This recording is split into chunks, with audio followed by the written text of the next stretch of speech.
Oke. Assalamualaikum warahmatullahi wabarakatuh. Jumpa kembali bersama channel YouTube kami K3S Indonesia Maju. Baik teman-teman, untuk kali ini kami akan membahas terkait masalah perizinan usaha, khususnya perizinan di bidang persabunan ya. Sesuai dengan banyaknya pertanyaan itu teman-teman, maka kami akan mengupload video ini. Oke, baik teman-teman.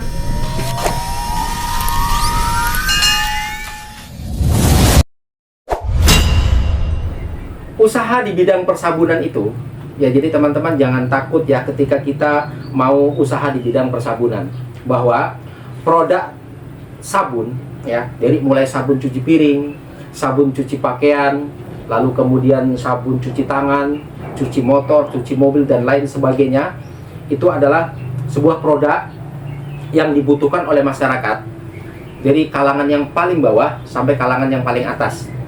Dari mulai rumah tangga, rumah makan, rumah sakit, semua membutuhkan sabun. Jadi soal pasar produk sabun itu jangan khawatir ya teman-teman ya. Jadi ini sebuah peluang usaha yang bagus ya, karena semua masyarakat membutuhkan sabun ya. Jadi terkait masalah bisnis atau usaha di bidang persabunan, tentunya kita harus memiliki yang namanya perizinan. Maka kali ini kita akan membahas jenis-jenis perizinan khususnya untuk usaha di bidang persabunan. Baik teman-teman, kita mulai saja ya.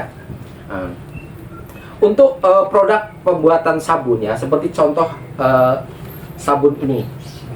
Ini sengaja saya akan memberikan sebuah contoh.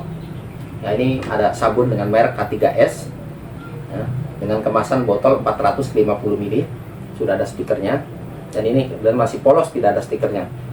Juga ada media. Ini produk roti ya, produk roti yang kita bahas juga nanti supaya teman-teman tahu jenis-jenis izin yang tepat untuk sebuah produk itu apa. Saya berikan sebuah contoh dua saja di sini ya teman-teman ya. Baik, yang pertama kita akan bahas adalah izin usaha dulu. Jadi untuk memiliki sebuah bidang usaha, maka yang paling utama harus memiliki izin usaha dasarnya dulu. Apa itu? Yaitu badan usaha. Badan usaha itu ada berupa PT, ya, CV, UD, firma, UMK, bahkan juga sekarang ini ada yang namanya PT perorangan ya. Teman-teman pasti sudah tahu lah PT perorangan itu apa. Baik, intinya adalah yang pertama harus kita miliki adalah dasarnya adalah badan usaha, gitu ya, badan izin usaha itu. Baik, oke.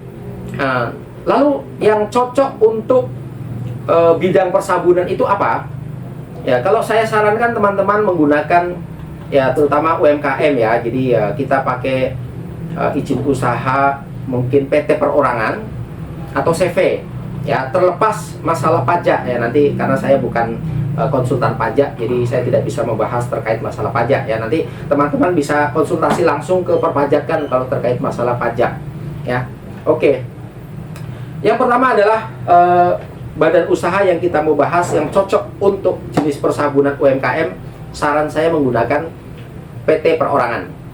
Kenapa? Karena selain performanya ya, performanya itu artinya begini. Contoh nih ya, contoh. Ini sabun cuci piring K3S ya.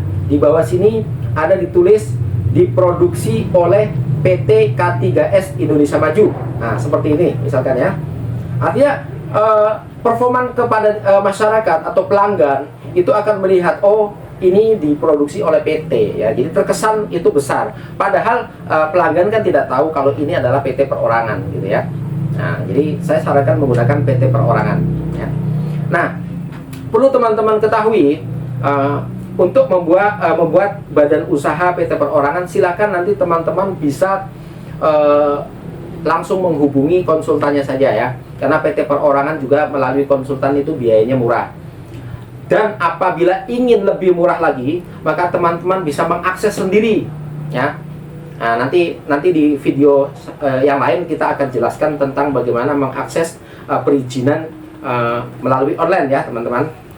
Baik, pertama adalah yang saya sampaikan tadi untuk produk persabunan UMKM sebaiknya menggunakan PT perorangan supaya alur berikutnya untuk mengurus izin lainnya yaitu izin edar maupun izin halal nanti lebih mudah karena PT perorangan memang dikhususkan untuk masyarakat dalam usaha mikro kecil ya teman-teman. Nah, dan nanti di dalam PT perorangan ya, mau PT perorangan, mau PT besar, mau CV, nanti di dalamnya ada yang namanya NIB ya. NIB nanti ada di slide ini ya, di slide ini NIB. Apa itu NIB? NIB artinya adalah nomor induk berusaha ya. Ketika kita sudah sebagai pengusaha sudah memiliki NIB, itu yang akan menjadi syarat mutlak untuk pengurusan izin-izin yang lain. Ketika misalkan kita mau mengurus izin merek melalui dinas yang kebetulan sedang ada fasilitas gratis ya, biasanya untuk mengurus izin merek yang dapat fasilitas gratis dari pemerintah biasanya dari dinas industri. Maka ketika kita akan mengurus, satu syaratnya harus sudah memiliki NIB ya. Nah, saya ulang, NIB itu berada di mana? NIB itu berada di badan usaha ya. Nah, seperti PT itu ada NIB, CV juga ada NIB, lalu kemudian firma, koperasi dan lain sebagainya termasuk IUMK ya teman-teman.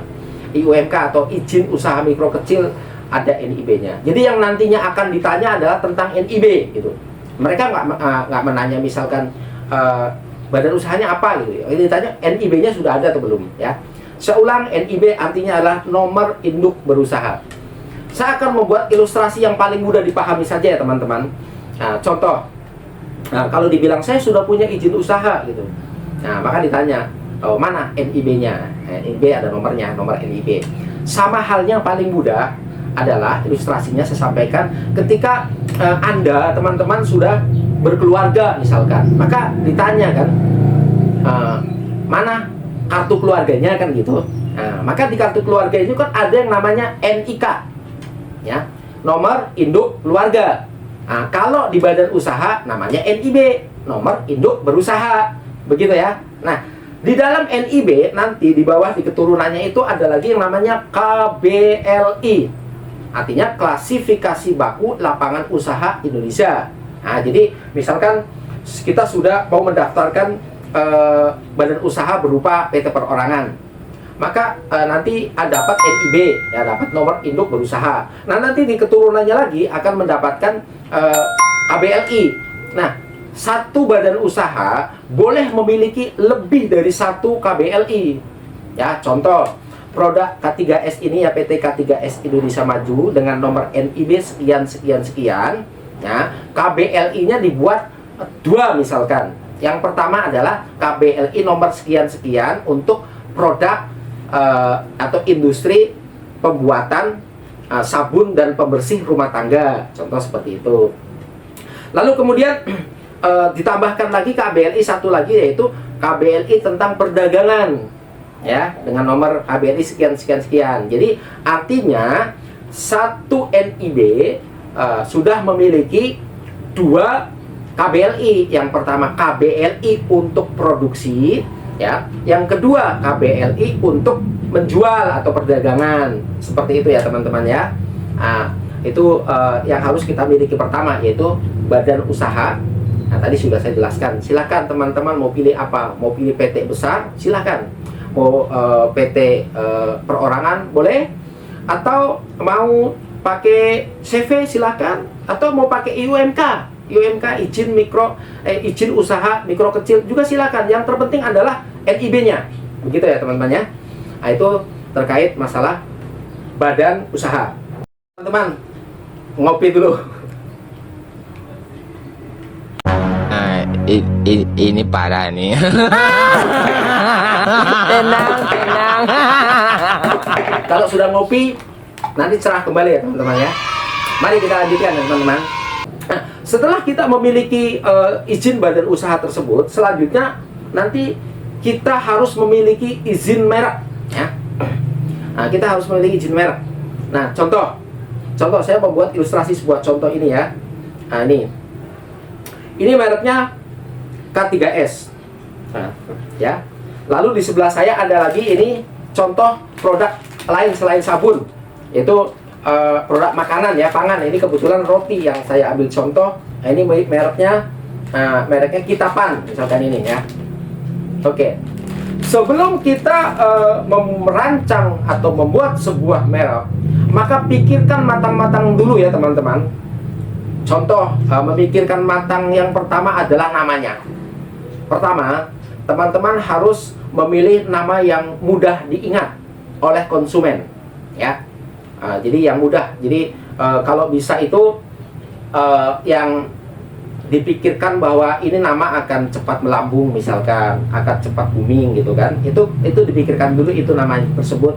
Ya, beberapa orang yang kemudian mengurus perizinan lewat kami itu ada yang menggunakan nama singkatan dari keluarga, dari suami, istri, sama anak. Ada yang seperti itu disingkat kemudian ya.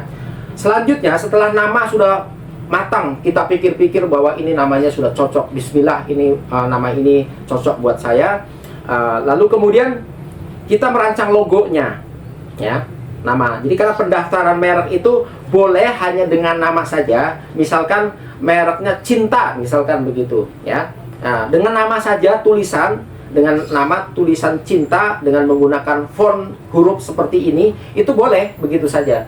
Tapi alangkah lebih baiknya adalah menggunakan logo. Kenapa? Karena logo itu ya, saya jelaskan di sini logo. Contoh misalkan ilustrasinya begini. Ketika kita membuat satu logo dengan bentuk font huruf seperti ini ya, gambar logonya. Contoh misalkan ini. Nah, ini logo. Nah, ini ada ini roti ini mereknya Ikito. Nah, lalu kemudian huruf O-nya itu ada kumis tebal, misalkan seperti ini ya. Nah, maka logo ini akan menciptakan mindset kepada para pelanggan ya, misalkan pasarnya kepada anak-anak misalkan ya. Dengan logo itu bisa mengingatkan kita atau mengingatkan para konsumen, misalkan anak-anak ini yang belum bisa baca misalkan ya, anak-anak yang usianya masih di bawah 6 tahun, dia belum bisa baca tapi dia suka terhadap makanan tersebut misalkan. Nah, tapi yang kemudian dia pernah dan dia suka, lalu orang tuanya membelikan, tapi dia suka kepada merek yang ini misalkan.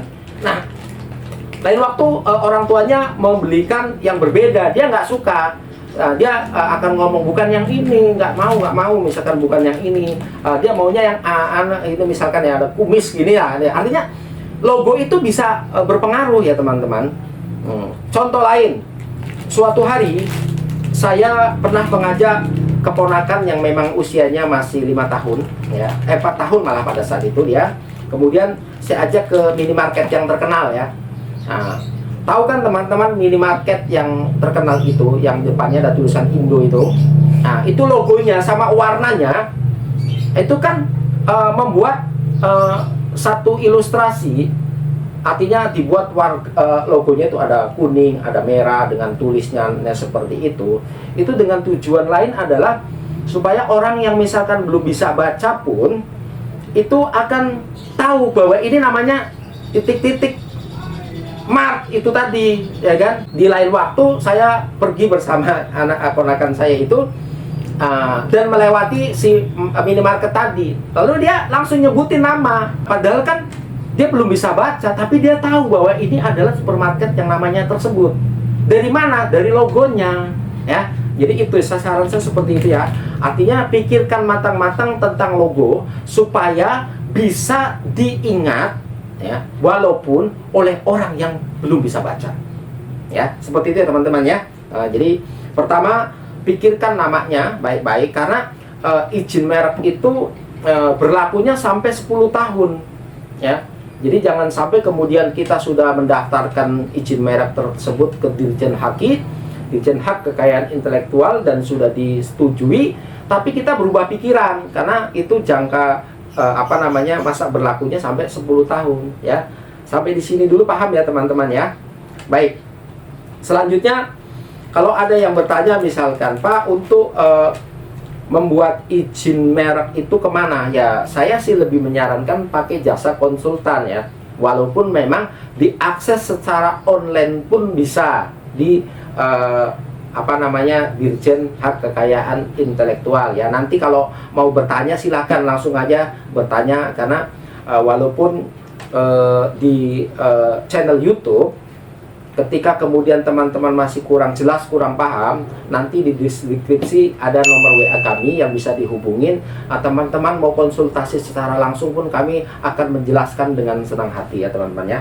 Baik, saya akan melanjutkan tentang syarat-syaratnya, bagaimana cara mengurus izin merek ini ya. Jadi pertama tadi tentang nama, lalu kemudian tentang logo ya teman-teman. Dan perlu teman-teman ketahui bahwa untuk membuat izin merek itu namanya tidak boleh sama dengan merek yang sudah didaftarkan ya. Saya memang mau tidak mau harus menyebutkan contoh merek sebuah nama ya di sini teman-teman. Contoh misalkan ya, ketika jadi gini, izin merek itu ada kelasnya teman-teman ya. Contoh misalkan produk persabunan ini, izin mereknya ini masuk dalam kelas nomor 3 gitu kan.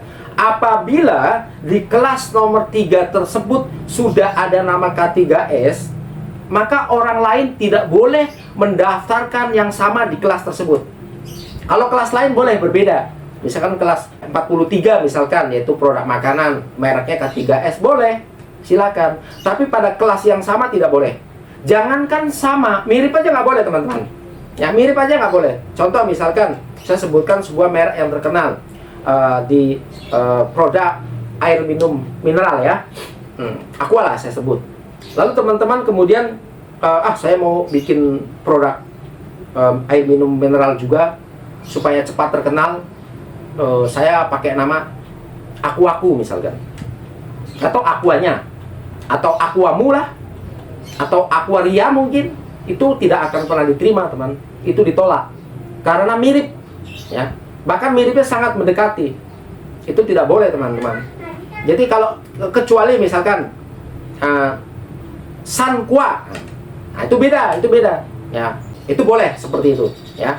Tapi kalau miripnya mendekati itu tidak boleh teman-teman ya. Jadi harus benar-benar itu dipikirkan matang-matang. Kenapa? Karena ketika kita mendaftarkan, contoh kita mendaftarkan tapi kita tidak memikirkan dulu apakah ada yang mirip atau sama di kelas tersebut, kita main daftarkan saja. Apalagi kalau mengakses sendiri tidak melalui konsultan. Kalau melalui konsultan nanti akan ditelusuri dulu sebelum mendaftarkan, supaya tidak ada potensi untuk ditolak ya. Tapi ketika kita misalkan mengakses sendiri lalu kemudian mendaftarkan, lalu kita kemudian sudah bayar PNPB-nya ya, sudah bayar, nah ternyata beberapa hari kemudian atau beberapa minggu kita mendapat surat penolakan, itu uang tidak kembali teman-teman ya. Nah itu ya, makanya harus dipikirkan matang-matang ya. Pertama nama, kedua logo ya. Ini baik nama maupun logo tidak boleh ada yang mirip ya. Kalau nama tidak boleh sama ya, jangankan sama, mirip aja tidak boleh. Karena nama tidak boleh sama, tidak boleh mirip di kelas tersebut ya. Tapi untuk logo itu tidak boleh sama, tidak boleh mirip di kelas manapun ya. Contoh kita mau membuat merek sabun namanya Aqua, tuh sama persis logonya, itu nggak boleh ya. Nah itu nanti teman-teman bisa konsultasi aja ke konsultan yang teman-teman pilih, atau bisa langsung ke kami karena kami juga sebagai konsultan di bidang perizinan UMKM ya. Jadi konsultasi dulu sebelum mendaftarkan ya. Ketika kemudian konsultannya menyatakan wah ini tidak bisa didaftarkan karena sudah kami telusuri ini ternyata ada yang mirip, nah itu jangan melanggar ya. Kalau melanggar ya kita akan mendapat resiko. Apa itu resikonya? Ditolak, uangnya hilang. Begitu ya teman-teman ya. Itu jadi terkait masalah izin merek benar-benar harus matang dulu untuk dipikirkan dulu teman-teman ya.